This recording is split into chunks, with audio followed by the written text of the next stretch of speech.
वैष्णव सामान्य अध्ययन में आप सभी का स्वागत है। आज हम इस वीडियो के माध्यम से वैदिक साहित्य के कुछ महत्वपूर्ण ग्रंथों के बारे में चर्चा करने वाले हैं, जो आपकी परीक्षा के लिहाज से काफ़ी महत्वपूर्ण साबित हो सकते हैं। आइए शुरुआत करते हैं आज इस वीडियो में सबसे पहले आरण्यक ग्रंथों के बारे में कि आरण्यक ग्रंथ वास्तव में क्या होते हैं। हम जानने का प्रयास करेंगे कि इनकी विशेषताएँ क्या हैं। हम लोग इसकी विशेषताओं के बारे में बात करेंगे, इसके हम लोग अर्थ के बारे में बात करेंगे। अगर आप देखें कि आरण्यक ग्रंथों की अगर बात की जाए तो जो आरण्यक शब्द है वो दो शब्दों से मिलकर बना है, अरण्य और यक। यहाँ पर अरण्य का तात्पर्य होता है जंगल और यक का मतलब होता है यहाँ पर ज्ञान। तो हम कह सकते हैं कि अर्थात आरण्यक ग्रंथ वो ग्रंथ हैं जिनकी रचना वनों में पढ़ाए जाने के लिए की गई थी, इसलिए इन्हें आरण्यक ग्रंथ भी कहा जाता है। अगर हम विशेषताओं की बात करें तो आरण्यक ग्रंथों को रहस्य ग्रंथ भी कहा जाता है और इनकी रचना ब्राह्मण ग्रंथों के पश्चात की गई थी और ये ग्रंथ जो हैं ब्राह्मण ग्रंथों के अंतिम भाग हैं। तो कहीं ना कहीं अगर देखा जाए आरण्यक ग्रंथों का संबंध किससे है तो हम बताएंगे वनों से है, यानी कि हम कह सकते हैं इनका संबंध किससे है, वनों से है। और ये क्या है, ब्राह्मण ग्रंथों के बाद लिखे गए हैं और ये ब्राह्मण ग्रंथों के अंतिम भाग भी कहलाते हैं। इनकी विषय वस्तु की अगर बात की जाए, आरण्यक ग्रंथों में प्राण विद्या का उल्लेख किया गया है, यज्ञों की आध्यात्मिक व्याख्या की गई है और दार्शनिक चिंतन का भी उल्लेख किया गया है। महाभारत में आरण्यक ग्रंथों को वेदों का नवनीत कहा गया है। वेदों के नवनीत का मतलब है वेदों का मक्खन कहा गया है। ये पॉइंट भी आपकी परीक्षा के लिहाज से काफ़ी महत्वपूर्ण है। नेक्स्ट जो टॉपिक है वो है उपनिषद। आप देख रहे हैं कि उपनिषद शब्द जो है तीन शब्दों से मिलकर बना है, उप, नी और सद। यहाँ पर उप का मतलब है गुरु के समीप और नी का मतलब है शिष्य का, सद का मतलब होता है बैठना। अर्थात गुरु के पास बैठकर शिष्य जो ज्ञान प्राप्त करता है वह उपनिषद कहलाता है। तो उपनिषद का तात्पर्य हुआ गुरु के पास बैठकर शिष्य द्वारा प्राप्त किया गया ज्ञान। और उपनिषद वैदिक साहित्य के अंतिम भाग होने के कारण वेदांत भी कहलाते हैं। अगर आपसे पूछा जाए कि वेदांत किसे कहा जाता है तो बताएंगे वेदांत जो है वो उपनिषद को कहा जाता है, क्योंकि उपनिषद वैदिक साहित्य के अंतिम भाग होते हैं और उपनिषद ग्रंथों में मोक्ष की चर्चा मिलती है। गौरतलब है कि भारतीय दर्शन की शुरुआत आरण्यक ग्रंथों से मानी जाती है, वहीं इनका चरम उपनिषदों को माना जाता है। विषय वस्तु की अगर बात की जाए तो उपनिषदों में आत्मविद्या का उल्लेख किया गया है, ब्रह्म विद्या का प्रतिपादन किया गया है। अर्थात ब्रह्म विद्या परमात्मा, आत्मा, जीव, सृष्टि, कृषि व ऋषि एवं कर्म से संबंधित दार्शनिक एवं रहस्यात्मक ज्ञान का उल्लेख किया गया है। उपनिषदों का जो रचना स्थल है वो गंगा घाटी क्षेत्र को माना गया है।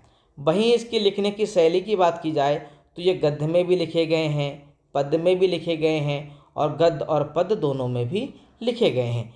इनकी कुल संख्या 108 बताई जाती है। कितनी? 108। मुक्तकोपनिषद के अनुसार उपनिषदों की संख्या 108 बताई गई है। सबसे जो बड़ा उपनिषद है वो कौन सा है? बृहदारण्यक उपनिषद। सबसे छोटा कौन सा माना गया है? मांडूक्योपनिषद। और सबसे पुराना उपनिषद माना गया है छांदोग्य उपनिषद के लिए। अब हम बात करेंगे कि उपनिषदों का अनुवाद किस समय में हुआ और किसने कराया। तो मुगल काल में दारा शिकोह ने उपनिषदों का अनुवाद कराया था। किसने कराया था बताइए? अनुवाद दारा शिकोह ने कराया था। कितने का? 52 उपनिषदों का अनुवाद कराया गया था। किस भाषा में कराया था? फारसी भाषा में कराया था।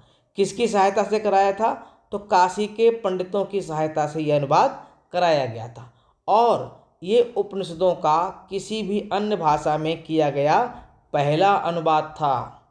और सबसे महत्वपूर्ण बात यह है कि जो ये अनुवाद किया गया था किस नाम से किया गया था? सिर-ए-अकबर, या हम कह सकते हैं सिर्र-ए-असरार नाम से ये अनुवाद किया गया था। अब हम लोग पढ़ेंगे कुछ प्रमुख उपनिषदों के बारे में। पहला जो उपनिषद है वो है बृहदारण्यक उपनिषद। इसमें किस किस चीज़ का उल्लेख किया गया है? याज्ञवल्क्य गार्गी संवाद का उल्लेख किया गया है, अहम ब्रह्मास्मि का उल्लेख किया गया है। अस्तो माँ सद्गमय, तमसो माँ ज्योतिर्गमय, सर्वे भवन्तु सुखना, सर्वे सन्तु निरामया। इन सभी का उल्लेख बृहदारण्यक उपनिषद में किया गया है। अगर आपसे प्रश्न पूछा जाए कि अहम ब्रह्मास्मि का उल्लेख किसमें किया गया है, किसमें किया गया है, तो आप क्या बताएंगे? बृहदारण्यक उपनिषद में किया गया है। नेक्स्ट है छांदोग्य उपनिषद। ये सबसे प्राचीन उपनिषद है और छांदोग्य उपनिषद में देवकी नंदन कृष्ण का पहला उल्लेख किया गया है। ये लाइन इम्पोर्टेंट है, आपसे पूछ सकते हैं कि बताइए किस उपनिषद में देवकी नंदन कृष्ण का प्रथम उल्लेख किया गया है, तो बताएंगे छांदोग्य उपनिषद। इसी उपनिषद में सत्यकाम जाबाल कथा का उल्लेख किया गया है, जो अनब्याही माँ के लांछन को चुनौती देती है। तीनों आश्रमों का सर्वप्रथम उल्लेख भी किसमें किया गया है, बताइए? छांदोग्य उपनिषद में किया गया है। कुछ और भी उपनिषद हैं जिनकी कुछ विशेषताएं दे रखी हैं, जैसे कि श्वेतासर उपनिषद। इसका अर्थ होता है सफ़ेद घोड़े पर सवार। इसमें नवदा भक्ति और मोक्ष का सर्वप्रथम उल्लेख किया गया है। कठोपनिषद में यम और नचिकेता का संवाद दिया गया है। मैत्राणी उपनिषद में स्त्रियों को जुआ एवं शराब का योग कहा गया है। मुंडकोपनिषद में सत्यमेव जयते का उल्लेख किया गया है और यज्ञ एक टूटी हुई नाव के समान है, ऐसा बताया गया है। तैत्तरीय उपनिषद में अतिथि देवो भव का उल्लेख किया गया है। ईशोपनिषद में निष्काम कर्म का प्रतिपादन सर्वप्रथम किया गया है। वही बात करें महाउपनिषद की, इसमें वसुधैव कुटुम्बकम का उल्लेख किया गया है। कभी कभी पेपर में प्रश्न आता है कि वैदिक संहिताएं, ब्राह्मण ग्रंथ, आरण्यक, उपनिषद, इन्हें क्रम से लगाइए कि पहले कौन लिखा गया फिर कौन लिखा गया। तो सबसे पहले क्या आ जाएंगी बताइए? वैदिक संहिता आएंगी, फिर क्या आएंगे बताइए? फिर आपके ब्राह्मण आ जाएंगे, फिर क्या आ जाएंगे? आपके आरण्यक आ जाएंगे, और फिर क्या आ जाएंगे? उपनिषद आ जाएंगे। इनका उल्लेख किया गया है। अब हम लोग बात करेंगे उपनिषद काल के प्रमुख दार्शनिक राजाओं की, कि किस क्षेत्र से किस राजा का संबंध था। हम बात करें पांचाल की, तो पांचाल से संबंध किसका था? प्रवाहण का संबंध था। अगर हम बात करें कैकेयी की, कैकेयी से संबंध किसका था? अश्वपति का और जाबाल का संबंध था। काशी की बात करें तो काशी से किसका संबंध था? अजातशत्रु का संबंध था। वहीं विदेह की बात करें तो विदेह से संबंध किसका था? तो जनक का संबंध था। तो ये जो प्रश्न हैं पेपर में पूछे जा सकते हैं, और ये क्षेत्र वाला और राजा वाला जो प्रश्न है वो सुमेलित करने के लिए आ सकता है, मैचिंग करने के लिए आ सकता है। तो आज की वीडियो में बस इतना ही। मिलेंगे नेक्स्ट वीडियो में नेक्स्ट टॉपिक के साथ। तब तक के लिए धन्यवाद।